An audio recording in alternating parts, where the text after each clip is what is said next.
have repeated alarm in the DC ICS, I think. Okay. It is ready. There is a separate panel called hips for this function. Yeah. So what we will call it? It's other? No, it No, should no, be no. hips. No, it's not there actually. See, it's not there. Is the hips connected to You have to modify it. You have to modify it. So you put other and put in the remarks that this is hip system. Hips.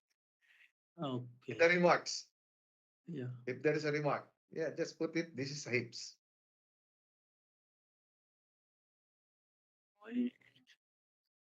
Alarm. Hips. Hips initiation. HIPPS. Chairman, for this, Single S. Chairman, for this, I have a doubt. Because this alarm is generated by hips, but it is shown in DCS only. Whether this is considered as a process alarm or ESD or hips. See, if it is process alarm, we can put in process category. Because we know this is this alarm is generated by hips system and sent to our DCS for alarm.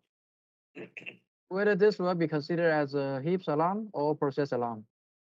See, process alarm, we can also categorize process alarm, and we can also categorize in other.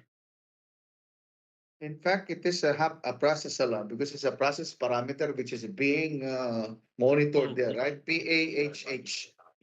Okay, process parameter only. So we can qualify process alarm.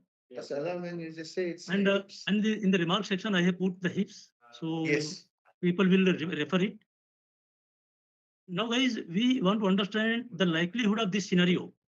If you see here, likelihood of this scenario. Those are root cause.